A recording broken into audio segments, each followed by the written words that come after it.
Hello, everyone. So we're going to go ahead and begin our kind of final lecture before the midterm, and it is about the fall of the Roman Republic. So we've been talking about the rise of the Roman Republic. We talked about their values, how they were able to succeed. We talked about the struggle of the orders. Then we did the whole story of the Punic Wars, and we just kind of kept going with that theme of adapting and adopting, solving problems, strong values. Well, as we get to about the year 150, 146 BC, we're going to start to see the Roman Republic declining. And for about the next 100 years, Rome is going to go on a downhill trajectory, which will eventually lead to the end of the Roman Republic and the birth of the Roman Empire. So the question is what happened? Why did the Roman Republic collapse? That's kind of basically what I want to get out of this lecture today. And then we'll get into the Roman Empire a little bit later. All right, so here we go. And this is the beginning of the end. And so we're going to start with the story of two brothers, Tiberius and Gaius Gracchus. Both of this is around the year 130 BC. So first Tiberius was around 130 BC. Gaius, his younger brother, Gracchus was around 120 BC. And I'll explain who the Scipio guy is in a second. So the story goes this way. Basically, around the year 130 BC, Tiberius was a tribune. And if you remember, if he was a tribune, he represented the plebeians. And he had an idea. He said, look at all this land Rome has acquired. We need to make it easier for plebeians to acquire land. All right, it's a little more detailed than that, but that's in a nutshell what he wanted to do. And, he has this idea. Some people like it, some people don't. One person who did not like the idea of Tiberius was this man named Scipio. Don't mix this up with the other Scipio before. That was Scipio Africanus. This guy is a different Scipio. So he was another politician, Scipio Africanus. I don't remember if they were related or not, but it doesn't matter. Different person. So anyways, this Scipio comes one day and he tells Tiberius, I don't like what you're proposing. I don't like your plan of making it easier for plebeians to acquire land. It's just, everybody thinks they have to work in a different way. And he disagreed with him. Well, he didn't just disagree with him. He proceeded to kill him. And this is not a good sign, right? This is why I say this is kind of the beginning of an end. If when you start seeing politicians killing one another over political disagreements, that's what we call bad, right? That's not a good situation in a society. I don't know if any of you studied U.S. history, but if you remember, like right before the U.S. Civil War, there was that famous Sumner Brooks incident where the House rep took the senator and he beat him with a cane and all of that, and sent him to the hospital. And it was kind of a bad omen of things to come. And so you definitely don't want to see your politicians killing each other, during this time. And it's kind of I say this to kind of the beginning end because it shows a sign that they're not solving their problems. They're not adapting and adopting, right? They're dealing things in a more brutal way. About 10 years later, his younger brother Gaius enters the scene. And Gaius, around the year 120 BC, also proposes a similar idea to help plebeians. And not only is Gaius killed, Gaius had about 3,000 of his followers who were also killed as well. So now you're really seeing stuff going bad. We're going south really quick because you're starting to see that, hey, it's not just an individual case. Now it's just like, there's a political movement, so to speak, and the opposition feels it's okay to kill people. That's never good. So this is why I say this kind of the beginning of the end of the Roman Republic. All right. We move on and we'll get into some of the other key events that lead to the fall of the Republic from roughly, this is all going to be around the year 100 to about, it says there 90, 80 BC. So these are some names, Cicero, Sallust, Marius, Sulla. Explain who they are. And as I explain who they are, you'll kind of understand what's going on here. So, it's one thing to talk about the Roman society and say they lost their values, and we see that today. Hindsight's 2020. What we're seeing is people of the time realized the Romans were losing their values, and those are the first kind of two names here, Cicero and Sallust, that I want you to know about. Because both these guys, Cicero and Sallust, were Romans during the declining period of Rome. Who is Cicero? Cicero was a senator. He wrote a lot of letters, and we have a lot of his primary source writings, and he basically talks about the corruption inside of Rome. He talks about how if you want to get things done politically, you bribe the right people. And he's saying this is a negative thing. He's saying basically politicians don't care about what's good for Rome anymore. They care about their own kind of special interests, so to speak, right? How they'll help them. So that's Cicero. Another guy is Sallust. Sallust was a Roman historian. So Cicero was a politician. Sallust was a historian. What he wrote was a document called the Jugurthan War, this book called the Jugurthan War, about a war in North Africa. In fact, you could see North Africa. There's a kingdom there called the Kingdom of Numidia. I didn't put the name of the kingdom down. If you don't remember the kingdom name, that's okay, but it's Numidia. And it's a piece of land in North Africa. By now, Rome had pretty good solid control over North Africa. If you remember after the wars there with the Punic Wars. So there's this man named Jugurtha. He's trying to fight the Romans, and it's a long war. Eventually, the Romans win. But the point of the Jugurthan War by Sallust is he's talking about how the lack of discipline in the army is evident. This was all around the year 100 BC. And he's saying the strong army that Rome saw generations earlier is now gone. The soldiers aren't as disciplined, they're not as willing to fight hard, and that's something that he kind of also began to realize is a big problem in the Roman Republic. So that's kind of the story of Sallust. And he also, like Cicero, Sallust actually probably should have started with him. He's a little bit earlier than Cicero chronologically. He also talked about how there was a lot of corruption. You want to rise to politics. He says you both figuratively and literally backstab people. So anyways, those are a couple of key guys that were part of the fall of Rome. What else brings decline of the Roman Republic? Well, one of the other big themes that brings an end to the Roman Republic is going to be the rise of the generals. And what I mean by that is as Rome expanded and grew and took over Corsica, Sardinia, Sicily, Spain, North Africa, Greece, all that, right? Who's becoming very popular doing this? It's the generals. And so generals were becoming very popular, much more so than the politicians. And so what you had a situation of is around the year 100 BC, there was a general by the name of Marius. And Marius had an idea. He says, soldiers deserve more land and wealth and money. They're soldiers. Let's give them more stuff. Well, that's great. Marius can suggest that. But if you remember who controlled the money in Rome, it was the Senate. And the Senate essentially rejected Marius's idea. Now, what happens? Not much. But just the thing, again, I don't remember if I emphasized, but Marius was a general, but he had also become a consul, right? So he was a leader of Rome. He wasn't just a general. He was a general who'd become a leader of Rome. A council proposed this idea. Well, when word spreads about this, right, the people, the soldiers say, Marius, he's a former general. He cares about us. He wants us to have riches and rewards. And the senators, these kind of lifelong politicians sitting in Rome, they don't really care so much about us, right? And it kind of resonates with some people probably at the time. It just makes sense that they don't feel that the politicians care about them, but they're becoming very loyal to the generals. So that was Marius. He's around 90 BC. We move ahead to 80 BC.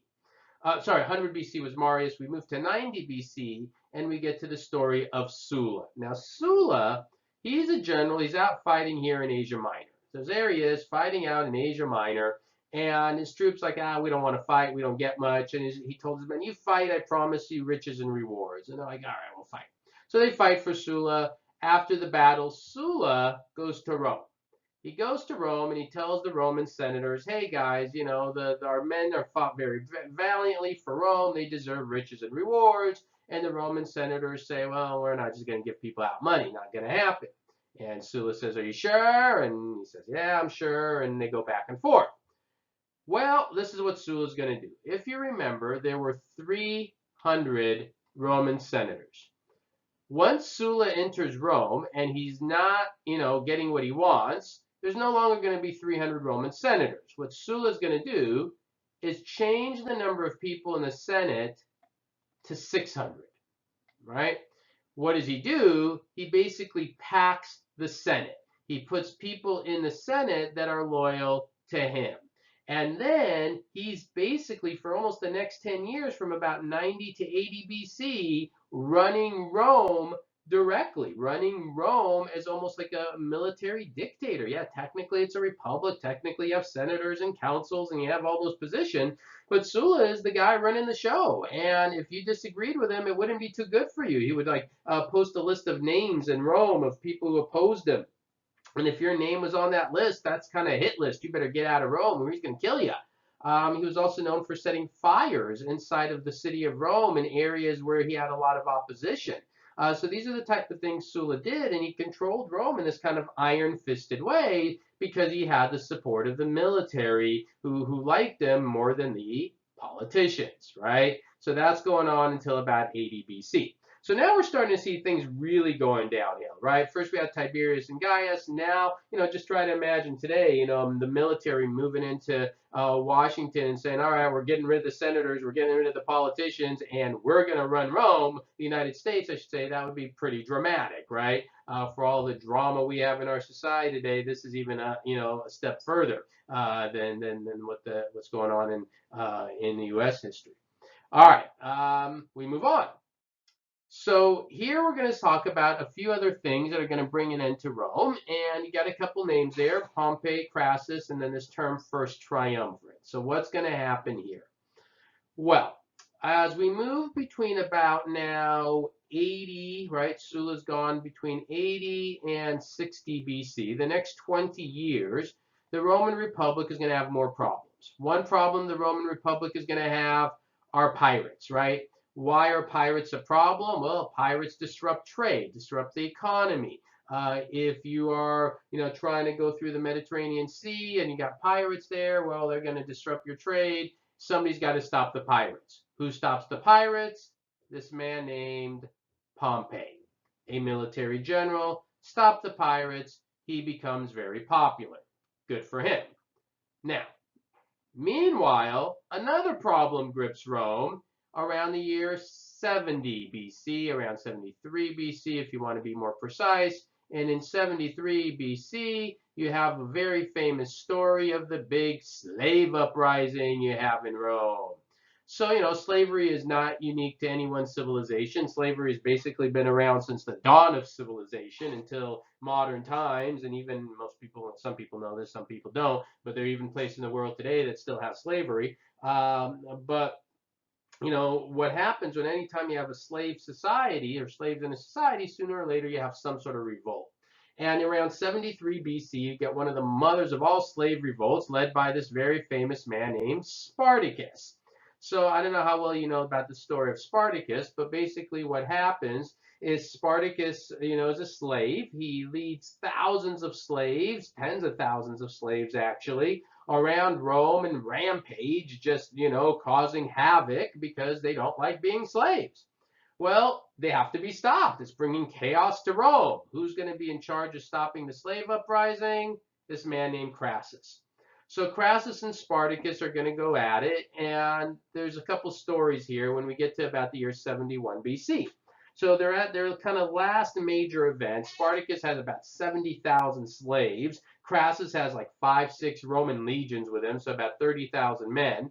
And the story goes that Spartacus, before this last conflict with Crassus, and the Romans, he kills his own horse, Spartacus does. And the reason he does, he says, he in front of his men, he says, we're in our last battle, essentially. We win, we have all the horses we need. We lose, and, well, we're dead. It doesn't matter. We don't need any horses. So that's the kind of the story of Spartacus there. So they fight this battle, and, of course, they lose. When they lose, a lot of the slaves are killed, but one of the interesting points, according to kind of the legend here, this is more of a legendary story than, it could say 100% historically accurate, but it's a good little story, that a lot of the slaves were captured. That we know for fact. But they weren't sure who Spartacus was. So the story goes that the Romans demand, which of these slaves is Spartacus? And, at that point, one slave gets up and says, I am Spartacus. And then another slave gets up and says, no, I am Spartacus. And another slave gets up and says, no, I am Spartacus. And, the idea is they're all trying to protect Spartacus. Well, sounds very noble and all, but it doesn't matter because there were about, I want to say 6,000 slaves captured, something like that, at the time. And what did the Romans do with these captured slaves? They're going to kill them all, but they don't just kill them.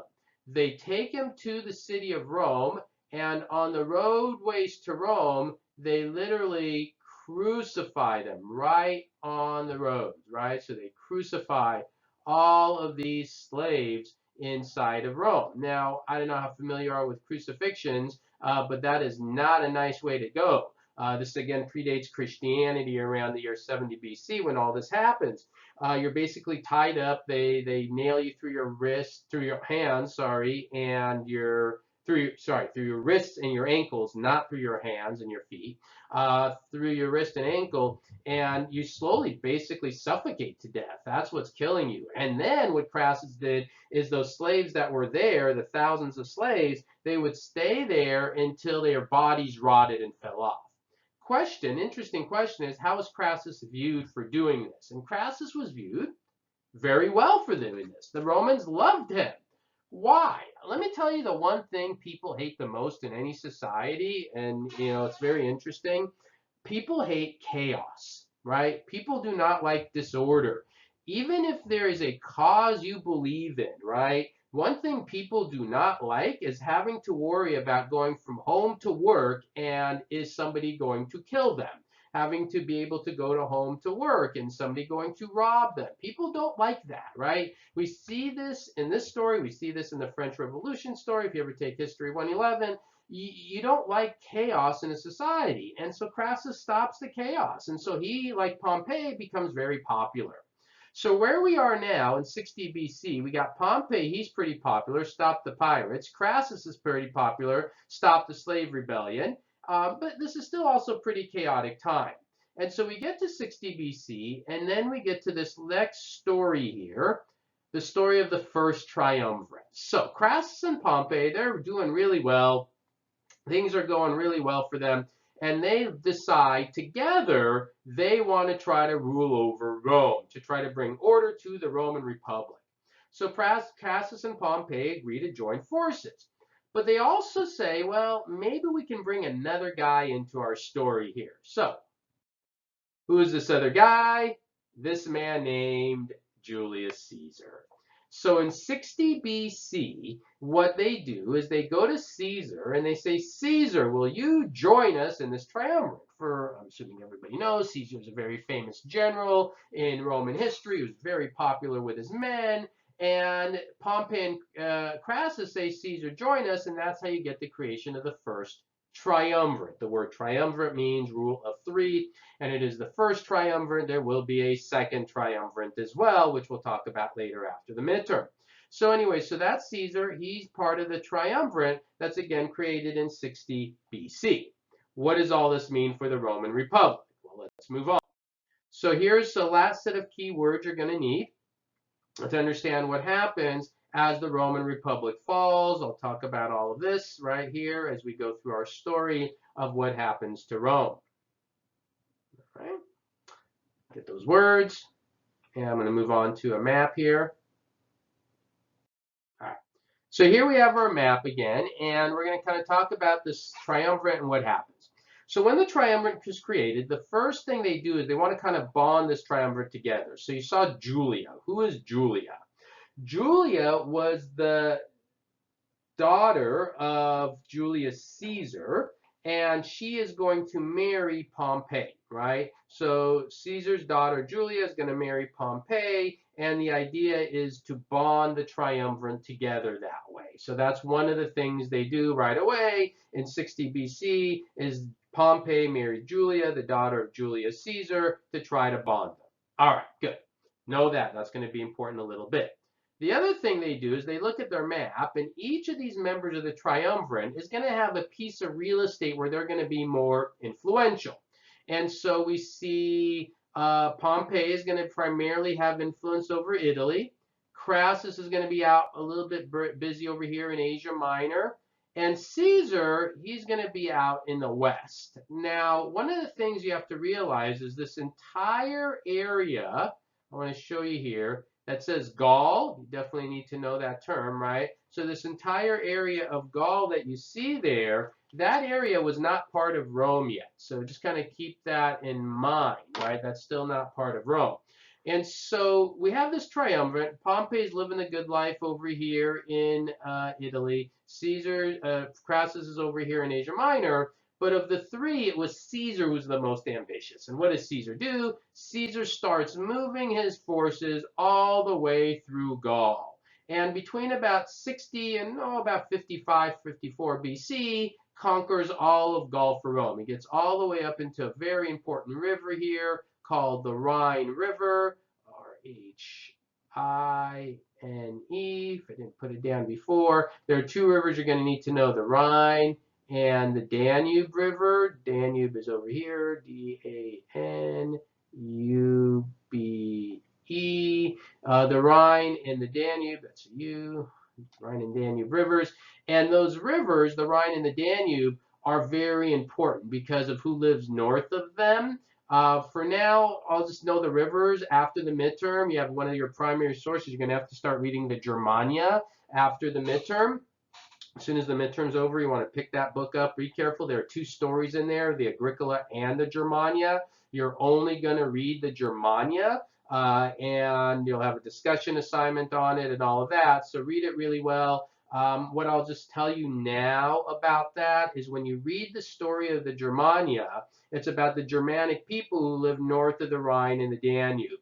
Very important note as you read that story. Don't get bogged down in all the names of all the tribes. That's not what I want you to be able to do when you read the Germania. What I do want you to be able to do is know what are the characteristics of these Germanic people as described by Tacitus, a Roman historian, right? What are their characteristics? What are their lifestyle? How do they behave? How do they act? That's what I want you to know. So you'll have a discussion board on that. It might be part of your quiz too. Also, just another note, since we're on this topic, this is important stuff, I guess, is any information you have right now is for the midterm. Your quiz 2 is going to start with information after the midterm, right? So everything we start lecturing on the Roman Empire, that's going to be for your quiz 2. The stuff before the midterm, you won't need to know for quiz 2. All right, so anyways, he moves up in this area. He crosses the Rhine, doesn't conquer the area, but conquered all of Gaul, Caesar does. It was said that his troops were very loyal to him. They loved him.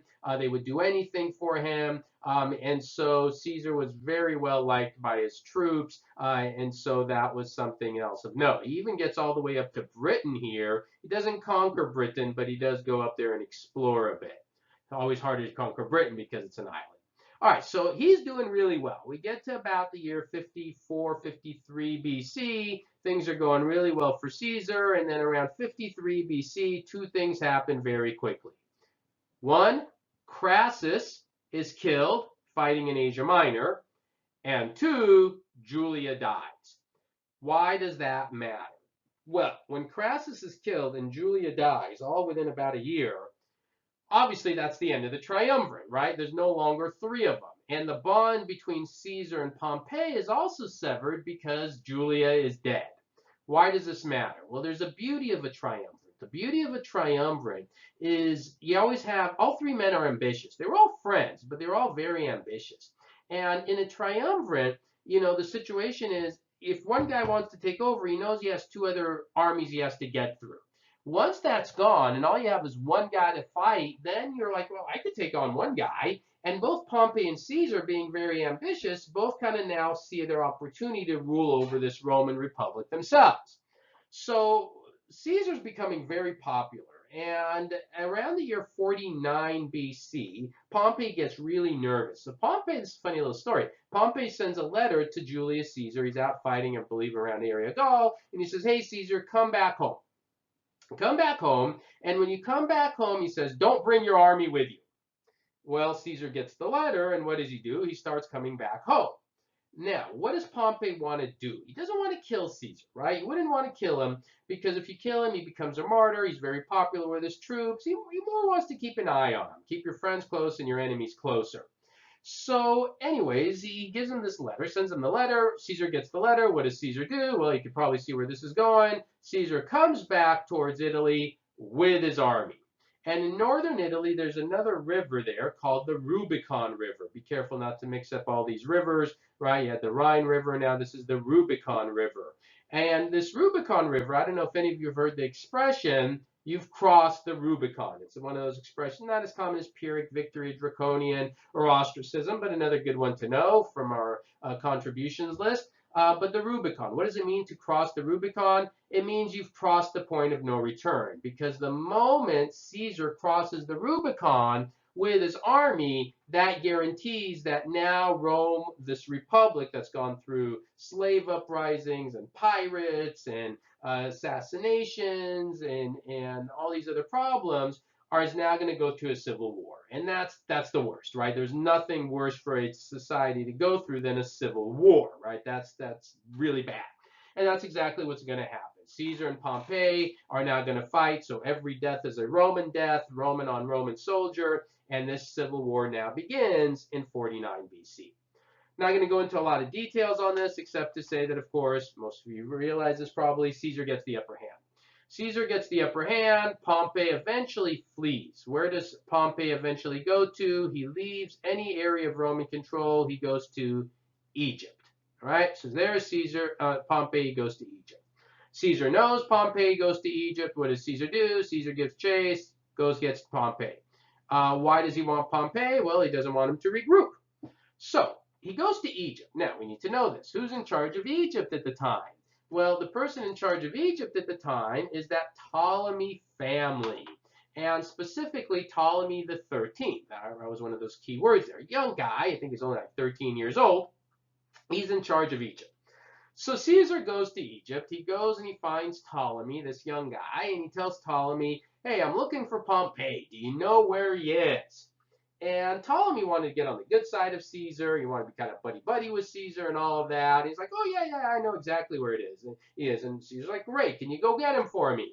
And Ptolemy says, oh, sure, give me a minute. I'll go get him. He goes into this back room, apparently, takes out a wicker basket. And then, Caesar's like, what are you doing here? I'm just looking for Pompey. And then out of the wicker basket, what does the young Ptolemy do? He takes out the severed head. There you go. Severed head of Pompey. All right, so Caesar is not happy. You figure Caesar's happy. Caesar's not happy. Why? Because, Pompey and Caesar were friends. If anybody was going to kill Pompey, it was going to be Caesar, not some snot-nosed little kid, Pharaoh, and Caesar was very unhappy with a young Ptolemy. However, Pompey's dead. Now, Caesar's, unhappy with Ptolemy, but he was infatuated with his wife. And who was the wife of course, the young Ptolemy? A woman named Cleopatra. And that's why you had the other name there. This is how we get the story of Cleopatra. So Caesar becomes infatuated with Cleopatra because she was smart and cunning. In a lot of the movies, they always make Cleopatra this gorgeous woman. Well, let me show you an image here. We actually have some coins of Cleopatra's image. And there she is. And a lot of people say she looks more like George Washington. But she's not this stunning woman, apparently, in beauty. But she was very smart, very wise, very clever. And Caesar fell for her. And so what's going to happen is Caesar and Cleopatra are going to join forces to get the young Ptolemy out of power. All right? And then Cleopatra becomes the new ruler of Egypt. Now, Egypt is not part of Rome. But Cleopatra is now in charge. What does Caesar do now? Caesar goes back to Rome. So now it's about 47 BC. Caesar goes back to Rome. Caesar goes back to Rome. There he is. He is the last man standing, so to speak, right? Crassus is gone. Pompey is gone. There is Caesar in Rome. He's there for a few years. What happens? We get to 44 BC, very famous date in Roman history. 44 BC, Caesar decides he's going to take a new title, the title of Rex, right? And what does that Rex title mean? It means king. And he says, I want to be Rex for life. Well, okay, think about what this means. If he is Rex for life, what does that mean if you're a Roman senator? Well, essentially means you're just a puppet. And they knew this, and they knew Caesar was very popular. They weren't happy about this. And so in 44 BC, on a very famous date, the Ides of March, March 15th, right? The forces of the Senate, the Roman Senate, conspired to have Caesar assassinated. And this is where you get the very famous quote in the Shakespeare play, beware the Ides of March, even one of Caesar's friends, Brutus, et tu, Brute, even you, Brutus, stab me in the back. And Caesar is executed, right? Because he frankly didn't want to share power, right? The power went to his head. He wanted to be a ruler. He wanted to be king. He didn't want to share power. In some ways, Caesar's a little bit overrated as a historical figure. Everyone's heard of Caesar, but the reality is Caesar doesn't solve the problems in Rome. He comes in, Rome falls into a civil war. Well, guess what's going to happen after Caesar's assassination? New generals are going to rise. Those generals are going to start fighting each other. You're going to have another civil war, which of course is going to lead us to the Roman Empire. So that's where we are. That's kind of all the information you need up to the midterm. So again, in terms of what is next, obviously you've got the midterm to do. After the midterm, we're going to talk about the Roman Empire. Also after the midterm, you do want to start reading the Germania. Okay, so here is, in case you don't remember, this is the story of the Germania. Oh, yeah, there it is. Again, there's two stories, the Agricola and the Germania. You don't need to read both of them. You're just reading the Germania. And again, you don't need to worry about memorizing all the details of every name of every tribe. That's not what I'm going to be testing you on. That's not what the discussion board's going to be about. It's more going to be on, just, their characteristics, their behaviors, and so forth. So we're going to get to them, not right away. So we have the midterm, then we're going to start the Roman Empire in a couple weeks or so, week and a half after that. We're going to be doing the Germania stuff. All right, and then you'll have your second quiz too. So right now, hopefully by now you know how to prepare for the midterm, right? You've been looking at the review sheets, the information I already gave you on that, the IDs, the essays. I gave you that tip sheet on how to do the essays well. So if you haven't seen that, obviously do that before you do anything. Right? Don't copy and paste anything into your text box when you're doing your exam. You're just typing it all in there. Again, as always, if you have any questions before you take the exam, obviously you can ask. Once you take the exam, you take the exam. Can't help you there. That's pretty much it. Let me know if you guys have any questions. And that's it. All right. And we'll catch up with more lectures later on. Thank you.